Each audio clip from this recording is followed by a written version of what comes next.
علامہ ابن الجوزی اپنے وقت کے بڑے عظیم محدث اور مفسر ہیں، غوث پاک کے ہم عصر ہیں اور بہت بڑے آدمی ہیں. ان کی تنقید سے شاید ہی کوئی محدث بچا ہوگا الا ماشاءاللہ.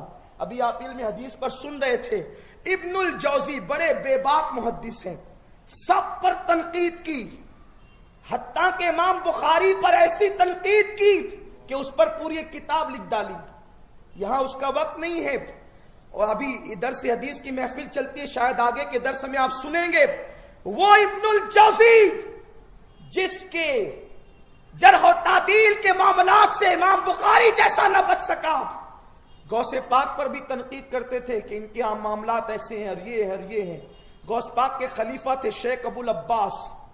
شیخ ابو العباس کی ابن الجوزی سے دوستی تھی.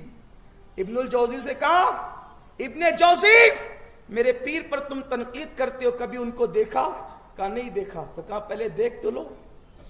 ان کو سنا نہیں سنا، کبھی سن تو لو.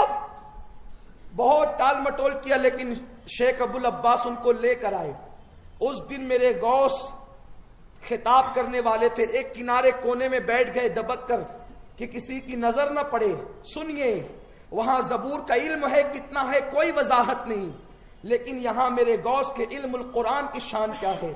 بہجت الاسرار شریف میں بھی ہے، ملا علی قاری نے بھی بیان کیا ہے اور مختلف روایتیں ہیں. ہر روایت کا جائزہ نہیں لیا جا سکتا، مشہور روایت پیش کر رہا ہوں. ابن الجوزی جب بیٹھے، غوث پاک نے قاری سے کہا قرآن مقدس کی آیت پڑھو.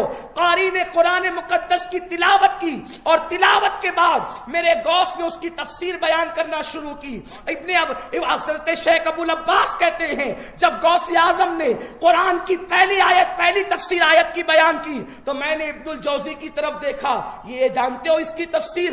تو ابن الجوزی نے بڑی شان سے سر ہلایا، ہاں جانتا ہوں. پھر دوسری تفسیر غوث پاک نے بیان کی، پھر میں نے ان کی طرف دیکھا، یہ جانتے ہو؟ انہوں نے کہا ہاں جانتا ہوں. یہ کرتے کرتے 11 تفاسیر تک پہنچے. ابن الجوزی 11 تک کے کہتے تھے ہاں جانتا ہوں. میرے غوث نے 12ویں شروع کی. شیخ ابو العباس کہتے ہیں میں نے کہا یہ تفسیر جانتے ہو؟ ابن الجوزی کی گردن جھک گئی کہ 12ویں نہیں جانتا. وہ 12ویں پہ نہیں رکے غوث پاک، 13ویں بیان کی، 14ویں بیان کی، 15ویں بیان کی، 16ویں بیان کی. ہر ایک پہ میں پوچھتا یہ جانتے ہو؟ وہ گردن جھکا دیتے. یہ جانتے ہو؟ وہ گردن جھکا دیتے.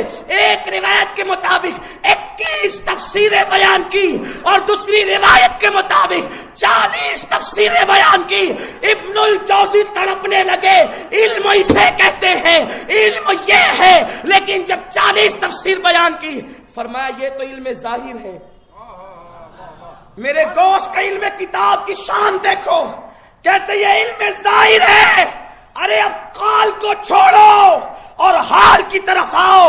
جب یہ کہا قال کو چھوڑو اور حال کی طرف آؤ تو مجمع میں لوگوں نے کپڑے پھاڑ دیے، چیخ اٹھنے لگی، بے ہوش ہو گئے، کوئی مر گیا. ابن الجوزی اٹھ کر آئے، غوث پاک کے قدم پکڑ لیجئے، معاف کر دیجئے اور اپنے غلاموں میں قبول فرما لیجئے.